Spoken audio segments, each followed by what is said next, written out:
Welcome to Pick Up and Deliver, the podcast where I pick up my audio recorder as I leave the library and deliver an episode to you while I walk home. I'm Brendan Riley.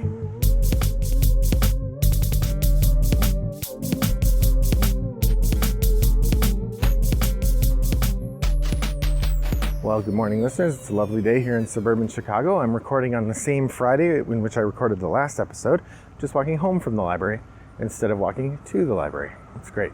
So I thought today I would talk a little bit about some games I had played recently. That's right, it's a Board Game Espresso triple shot. I'm not sure if this is the next episode that I will post or if there's going to be one more episode in between. We'll see. But here we are. For those of you new to the podcast, Board Game Espresso is the Board Game Espresso triple shot is a coffee pun built around the idea that I'm going to talk about 3 games really quick that'll get you fired up or get you all energized or something. The idea is these are games that I've played once, maybe twice, and so it's just a first impression discussion. It's not a longer review. If you want to hear some of my longer takes on games, you can go to the website at rattleboxgames.com and look for episodes tagged Message from the Deep. Those are deep dive reviews where I talk about one game for the full, usually 15 minutes, or sometimes it's 2 games for the whole episode. In this case, I'm doing 3 first impression reviews. So again, these are not games that I've played a bunch of times. These are games I've played once, and I usually pick one more game that I've sort of revisited to talk about. So to start off, I want to talk about Body of Evidence, Best Served Cold. This was made in 2023 and it was published by the Mysterious Package Company. Now this is a mystery game where you're solving a mystery that is sort of story-based and you're looking at evidence. In this case, Body of Evidence, the way it's phrased, Body of Evidence, Best Served Cold, I believe it's meant to be a series of games in which you do this. As far as I know, this is the only one they made. But then again, Mysterious Package Company is one of those games where you get something in the mail instead of buying it at a store. So it is a different avenue of delivery. I got it because a friend had it and they finished it and turned it over to me. I'm happy to turn it over to somebody else if they are interested. The premise of Body of Evidence is that you are an investigator, but you're like a crime scene investigator. So you get all of the evidence, but you don't have any access to witnesses.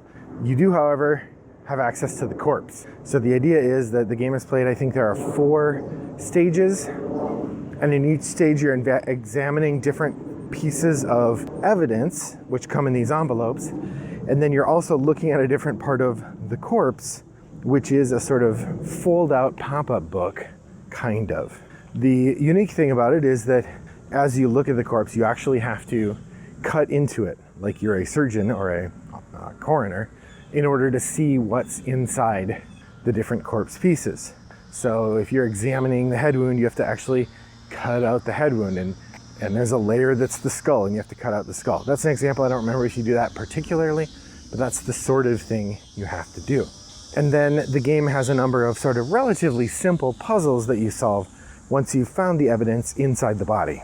So there's an element of playing surgeon and then an element of puzzle solving, not unlike something from Unlock or Exit, but on the simpler end in terms of those puzzles. Now in terms of the mystery, this game was not hard at all. This mystery was not hard. In terms of enjoyment, it was pretty fun because it is a really interesting way to interact with the game. This sort of faux corpse autopsy business was pretty interesting. So from a enjoyment perspective, pretty high. From a mystery perspective, pretty simple. The other presentation of the game is really good, very high quality box, nice layout, really solid bits of evidence. You know, the different witness reports all look like different witness reports. They all have a little photograph clip to them. It's really designed to feel like you've gotten access to a police file, not just you're playing a game. And those elements worked really well. There's a lot of stuff to read. This is definitely a game of reading. Often the way we would play each stage is we'd get out all the stuff, and then we would just take, it was a group of 3 of us playing, we would take 20 or 30 minutes and just pass all of the reading material around so everybody got a chance to read it. It seemed like that was easier than reading it out loud. And then we all discussed what we had found and what some of our ideas were. And then you would do the autopsy portion, and generally the stuff you had found in the reading material would help you understand the autopsy. I was looking for authorship data to share here, and I couldn't find any. So like I said, the game was published in 2023 by the Mysterious Package Company. That's the entirety of the authoring language on Board Game Geek. So that's body of evidence, best served cold. It's called best served cold because the murder case that you're trying to solve is a chef who was killed in the walk-in freezer at his restaurant. There you go. All right, the second game I want to talk about today is from 2012. This is a Kiesling and Kramer game called Palaces of Carrara. This was on my shelf of opportunity and actually has been in my top of the stack in previous months, but I did not have it in the top of the stack this month. Seems like bad planning on my part. But anyway, I had an opportunity to get it played and I did so. The art was by Franz Vollwinkel. And actually the copy we played is a German copy of the game. It had a printout of the English rules, and then I had the scoreboard. I had put stickers on that said what the different points were.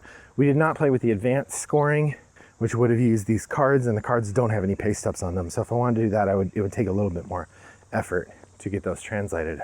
Nonetheless, it was fully functional and relatively easy to play. So let's get into it. So Palaces of Carrara, you are building different town bits. They're squares with buildings on them, not unlike something like Alhambra, but without the walls. And what you're doing is you're building those buildings in one of 5 cities. And each city scores a different way, but takes a different kind of thing to build there. So for example, if you want to build in the most expensive city, you can only build there using white bricks.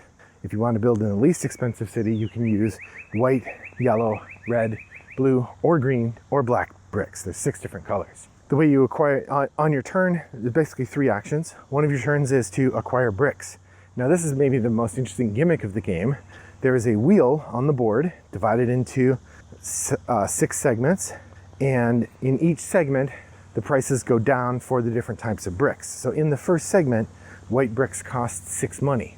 In the 6th segment, white bricks cost 1 money. Everything else is free. And they sort of go down from there. So like yellow costs 1 brick in the 5th segment and 0 in the 6th, and so on. So as the grid turns, the prices for the bricks go down. When you choose to buy a brick, you turn the grid, add more bricks depending on how many are needed to get it up to 11 total on the board, and then you can buy from one of the avenues as many bricks as you want, or one of the sections as many bricks as you want. So there's this really interesting tension balancing act, almost a push your luck thing, where do you buy bricks now at a more expensive price, or do you wait and hope that on your next turn there's more bricks at a cheaper price? And when you buy those bricks, they go into a hidden area. Your money's also hidden, as are your scoring tokens.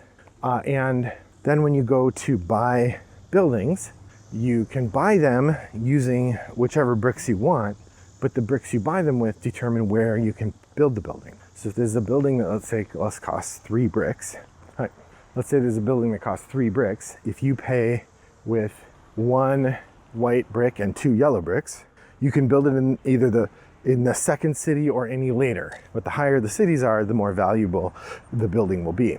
So there's an interesting element where the wider variety of bricks you build, the lower value the city is. That's part of what you're doing. You're buying bricks, building these elements. And the elements come out and there's different kinds of buildings and they have different scoring. There's a whole thing.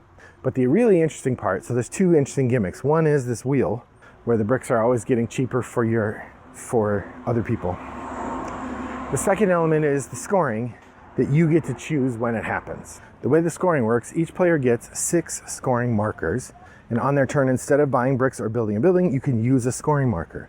When you use a scoring marker, you can either put it in a city if you've built enough buildings in that city, or you can put it on a building type on your player board.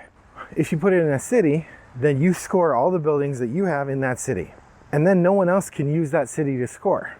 If you put it on your player board, then you score all buildings of that type on your player board. So the game has this mixed motivation to build buildings of the same type, so you'll be able to score when you score on your player board, but also put buildings in the same city so that you can snag a city and build there. The thing is, if other people have built in that city and snag it first, then you don't get to score there except by scoring your buildings. It's a really interesting balancing act to figure out how you're going to get your points, because if you don't score very much, if you wait until the end of the game, you only get to score once per turn.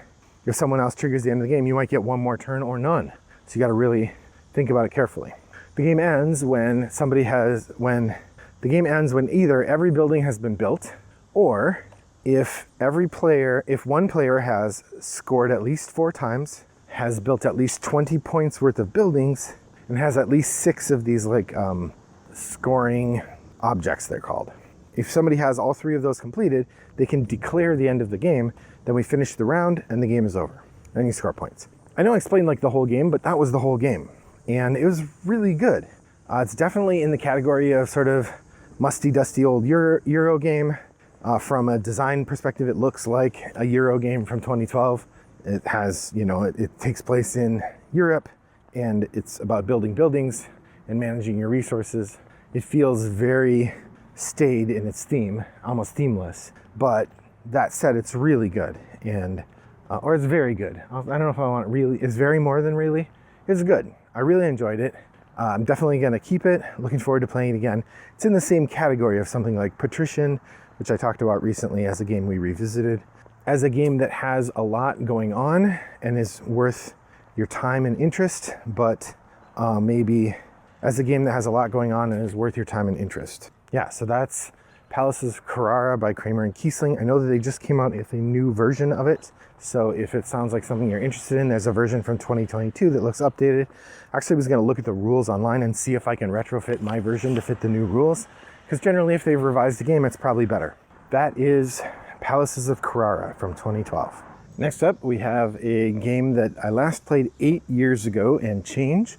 In my memory, I didn't play it, but then as I think about it, maybe we did. It was a game of Heroscape, and a friend brought over, actually Rob, hey Rob, brought over a whole bunch of Heroscape, but then we couldn't find the cards that allowed you to play with the characters, except I think we found a couple, and so I did record it as a play, or maybe I didn't play. Honestly, I don't remember. We did set it up. I do remember the general idea of it. And then last week we got to bust it out again. We played from the Heroscape master set Rise of the Valkyrie from 2004, designed by Stephen Baker, Rob Davio, and Craig Van Ness, with art from the same. Rob Davio, of course, gone on to fame and fortune as a designer at Hasbro and Avalon Hill, he's widely credited with inventing the legacy genre. He created Risk Legacy, and working with Matt Leacock created the Pandemic Legacy series, and his name has been on a bunch of other sets like that. He's also one of the founders of Restoration Games, where they made a whole bunch of games, including one of their most popular or successful is the Unmatched series, which stems from Rob's design of Star Wars Epic Duels, which seem like they may have had a little bit of a foundation in Heroscape. Feels like you can see some of Heroscape in Unmatched. And they're very different games, but they do have this one conceit in common, which is cool figures from throughout different places fighting against one another. Heroscape is a classic game in which you have a set of soldiers that they have a point allocation, sort of like a miniatures war game. And they have basic stats, movement, fighting, defense, and then they have usually some special powers. And the idea is that each player takes a certain number of points worth of characters and you pit them against one another. In this case, it was 3 of us, each taking a different set of sort of fighty soldiers. There were like snake men, there were armored robots, there were I had like paratrooper military dudes, all sorts of interesting elements that mixed together make for a really interesting battlefield. Heroscape was also famous for coming with a whole bunch of plastic terrain that you would set out that creates different levels. It's all hex based, so you could make these little like hills and mountains and stuff, and that provided different kinds of advantages for different characters. And then it's a miniatures battle game that's relatively simple. You're moving in range, you're rolling dice to shoot, rolling dice to defend. There's a lot of roll to resolve there, but ultimately it's a pretty fun, light game. I had a good time with it. I think it would be one of those things that I definitely, if people said, hey, we're playing Heroscape, do you want to come over and play? I'd say sure. I'm not sure. I'm certainly not going to go out and buy any or buy the revamped Heroscape coming out from Hasbro and Renegade Games soon. But as a game system, as a product, it was pretty fun. I can see how if you really got into it, there's all sorts of different kinds of Heroscape figures, and you could have a variety of different units to choose from. You know, I did a similar thing with Martin Wallace's Wildlands. I bought all the expansions, so I have a whole bunch of Wildlands stuff that you can use. There's a bunch of different bands you can have that are all relatively similar, but have a little bit of their own unique stuff, and that makes for interesting tactical gameplay. From that perspective, Heroscape is pretty neat and kind of timeless if you like that sort of high combat Ameritrashy kind of game, which I do. So if you get a chance to play classic Heroscape, I definitely recommend it. If somebody brought new Heroscape to game night, I would certainly give it a try. And yeah, play some tactical miniatures games if you can. That's Heroscape. All right, finally today, I did get to try Warp's Edge. This is designed by Scott Alms with art by Tyler Johnson, and it was published in 2020. Warp's Edge is part of a line of games, I believe, from Renegade Games that are meant to be solo games. So they're specifically for one player. I got this by way of a friend who had it and was getting rid of it. And I said, yeah, I'll try that. I heard good things when it came out. And boy, I really liked it. The premise is you are a ship on the edge of the galaxy and you are trying to get back home, and you encounter a fleet of enemies. When you go in to fight them, you have a small arsenal. And when you inevitably lose, right before you lose, the ship's safety system kicks in and time travels you back to the beginning of the battle. And the idea is that each time you play the battle, you come in with more information, so you're better equipped, so you can get farther. The way that works out in game terms is every time you defeat an enemy, you get to add tokens to your token bag, and the tokens are your actions. So each time you go through, the more enemies you kill, the more tokens you get in your token bag, the more resources you have for the next run. The gimmick is you only get to run through 4 times. So at the end of the 4th run, if you haven't beaten the mothership, you lose.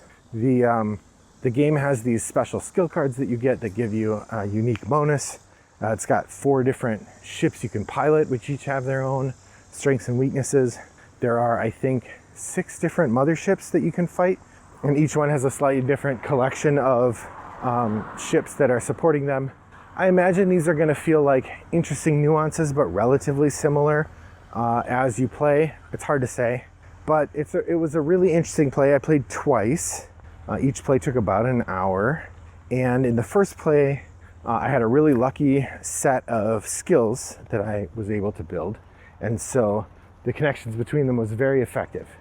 In the second one, I had less optimum skills, and I didn't do quite as well. The first time through, I literally was 1 token away from winning the game. That I just needed a couple more hits on the mothership, so I needed 1 more round, and I would win. But the way the game works is, at the end of the round, you have to draw 5 tokens out of your bag. If you can't draw 5 tokens out of your bag, the round is over, and you only get 4 rounds. And on my last play, the second to last turn, I killed an enemy, and for a bonus, I should have gotten a 3-point attack token. However, I had already collected all the 3-point attack tokens, and if you can't get the reward that you're supposed to get, then you don't get anything. And so I was not able to take 1 more token and put it in my bag. Thus, I only had 4 tokens left to draw, and I lost the game. However, the thing is, with those tokens plus the ones I had left over from in my hold, even if I only drew 4, I had enough to defeat the big bad. But as I read the rules, if you can't draw 5, then your round is over. And so I lost for lack of 1 token, even though I should have gotten it. But that's one of the interesting nuances of the game, is you want to balance how you get the rewards so that you don't miss out on any rewards, because each reward you get is another token in your bag, which extends your ability to play the game longer. All in all, I found Warp's Edge really interesting. I'm looking forward to playing it some more. The variety of ships there make it seem like it'll be pretty good. It was a relatively quick setup, and while it was luck determined with the drawing chits from a bag, it wasn't quite as luck determinative as something like Super Skill Pinball, which also feels very luck heavy. And it's been a while since I played Under Falling Skies, so I can't really speak to how luck dependent that one is.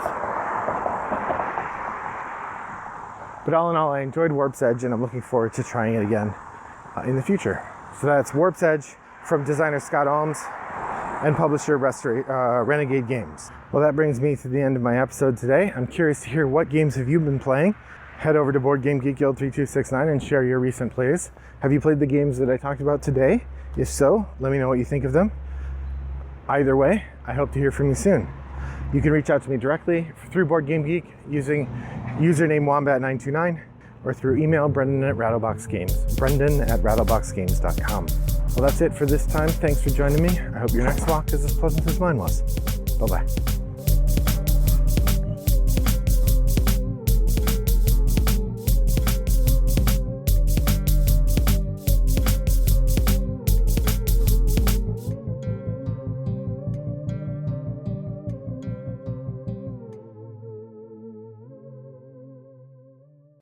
Brought to you by Rattlebox Games.